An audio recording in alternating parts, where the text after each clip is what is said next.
নবম শ্রেণীর গণিত বইয়ের প্রথম অধ্যায়ের 5 নম্বর পৃষ্ঠা প্রাত্যহিক জীবনের শেষের প্রাত্যহিক জীবনের সেট, এই সেটের 5 নম্বর যে পৃষ্ঠার একক কাজটি রয়েছে, আজকে আমরা একক কাজটি সমাধান করব। তো এখন একক কাজে কি বলা হয়েছে, 210-এর মৌলিক উৎপাদক সমূহের সেট তৈরি করে নিচের খালি ঘরে লেখো। তো দেখুন, এখন প্রথমে যে কাজ সেটি হচ্ছে 210 এটার হলো মৌলিক উৎপাদক।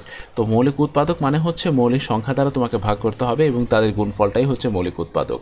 তো দেখো, এখন আমি যদি 2 দ্বারা ভাগ করি তাহলে এখানে যাচ্ছে কত, এখানে যাচ্ছে হচ্ছে 1 বার, আর এখানে যাচ্ছে হচ্ছে 0 বার 1-এর, আর 5-এর 10-এর ভিতরে যাচ্ছে হচ্ছে 5 বার। এখন আমি যদি এখানে তার পরবর্তী মৌলিক সংখ্যা হচ্ছে 3 দ্বারা যদি ভাগ করি তাহলে 3 10-এর ভিতরে যাচ্ছে হচ্ছে 3 বার, আর হলো হাতে আছে 1 15-15-এর ভিতরে যাচ্ছে হচ্ছে 5 বার 35।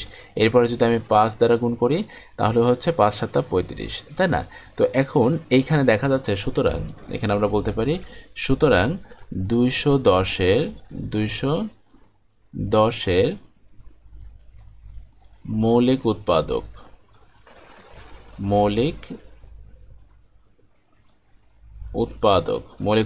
কি? মৌলিক উৎপাদকটা হচ্ছে এই যে এরা আর এদের মৌলিক উৎপাদকের সেট। তাহলে এই সেটটা কি লিখতে পারি, ব্র্যাকেট, এরপরে হচ্ছে 2, তারপর হচ্ছে 3, তারপর হচ্ছে 5, তারপর হচ্ছে 7।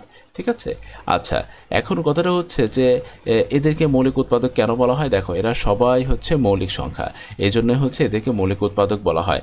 যদিও এখানে আমরা দেখতে পাচ্ছি যে যদি এটাকে এভাবে আমরা বলি, 210 ইজ ইকুয়াল 1 গুণ 210, তারপরে এখানে 2 দ্বারা যাচ্ছে, হ্যাঁ 2 গুণ 105, তারপরে কত 3 গুণ 35, হ্যাঁ ঠিক আছে। তারপর হচ্ছে মানে এরকম যদি আমরা বলি তাহলে যে সংখ্যাগুলো আমরা পাই, হ্যাঁ সে 3 গুণ 35 হয় না, যে সংখ্যাগুলো আমরা পাই সেই সংখ্যাগুলোর মধ্যে দেখো এটাও একটা সংখ্যা, এটাও একটা সংখ্যা, বাট এরা দুজন কি নয়, এরা কিন্তু মৌলিক সংখ্যা নয়। এই জন্য হচ্ছে আমরা এই উৎপাদকগুলোকে কি বলতে পারি না, মৌলিক উৎপাদক বলতে পারি না। মৌলিক উৎপাদক শুধুমাত্র তারাই যারা মৌলিক সংখ্যা, তারাই হচ্ছে মৌলিক উৎপাদক। তো আজকে এই পর্যন্তই, দেখা হচ্ছে পরবর্তী ক্লাসে। ততক্ষণ পর্যন্ত নিজের যত্ন নেবে। আল্লাহ হাফেজ।